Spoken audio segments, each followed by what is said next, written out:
Salut tout le monde, c'est Arnaud, j'espère que vous allez bien et que vous passez un bel été. Apple vient tout juste de lancer aujourd'hui iOS 18.6 et on va voir toutes les nouveautés qu'il peut y avoir sur votre iPhone et votre iPad. C'est de loin la plus mineure des mises à jour majeures d'iOS 18. Apple s'est ici largement concentré sur des corrections de bugs, des corrections de failles de sécurité plutôt que sur des nouvelles fonctions. Il y a une raison à ça, c'est parce que c'est la dernière mise à jour majeure que vont recevoir certains appareils qui n'auront pas le droit à iOS 26 et Apple veut les laisser sur les bases les plus solides possibles. Les appareils d'ailleurs qui vont rester avec iOS 18, c'est l'iPad de 7ème génération avec la puce A10X, mais surtout les iPhone 10R, 10S et 10S Max. Je sais que ça peut faire mal dit comme ça, parce que surtout pour les iPhones, c'est des produits qui sont encore géniaux aujourd'hui et qui paraissent encore tellement d'actualité, mais il faut se rappeler qu'ils sont sortis il y a maintenant plus de 7 ans aujourd'hui, et c'est ici que va s'arrêter leur chemin logiciel.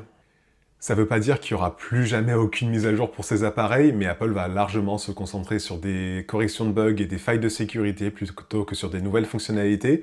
On a encore vu récemment des mises à jour pour iOS 15 ou iOS 16 qui sont quand même des systèmes assez anciens. Mais du coup, j'aimerais qu'on profite de cette mise à jour où il n'y a pas grand chose à dire pour faire le bilan d'iOS 18 ensemble. Qu'est-ce que vous en avez pensé pendant toute l'année? Quelle a été votre expérience avec iOS 18? Perso, je sais que même si j'apprécie énormément les nouvelles fonctionnalités qu'on a eues cette année et surtout Apple Intelligence, ça a quand même été de loin une des mises à jour les plus buggées que j'ai eues ces dernières années, avec notamment des problèmes d'interface et des corrections de bugs qui ont mis du temps à arriver. J'espère que le cycle d'iOS 26 sera beaucoup plus positif cette année. En tout cas, ça a l'air d'être le cas, même si on est encore qu'en bêta. Ça a l'air d'être assez prometteur et j'espère que ça inaugure que du bon pour cette année. Maintenant, quand on regarde les notes de version qu'Apple a sorties pour iOS 18.6, elle nous dit justement que cette version se concentre sur des corrections de bugs et des corrections de failles de sécurité et qu'elle résout un problème où le partage des souvenirs dans photo était impossible. Et donc vous pouvez voir que sur mon iPhone 16 Pro, la mise à jour pèse 7,65 Go. Ce qui est dans la moyenne pour une mise à jour mineure d'iOS.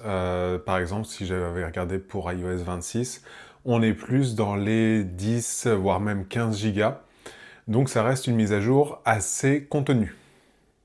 Le seul vrai changement qu'il y a dans iOS 18.6, c'est que vous allez de nouveau avoir l'animation Hello quand vous allez faire une mise à jour.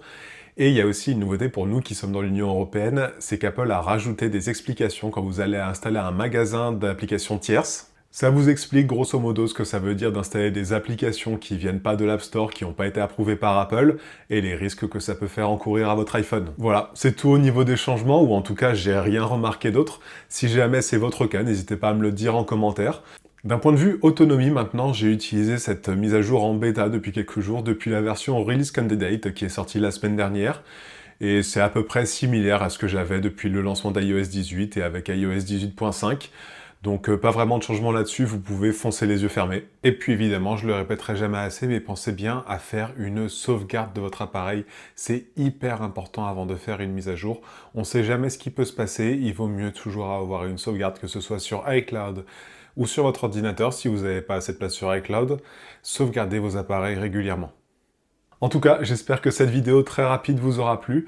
Si c'est le cas, comme d'habitude, n'hésitez pas à laisser un petit pouce bleu et à vous abonner. On approche bientôt des 4000 abonnés, donc je vous remercie énormément. Si vous avez la moindre question, n'hésitez pas à me la poser dans les commentaires, je me ferai une joie d'y répondre.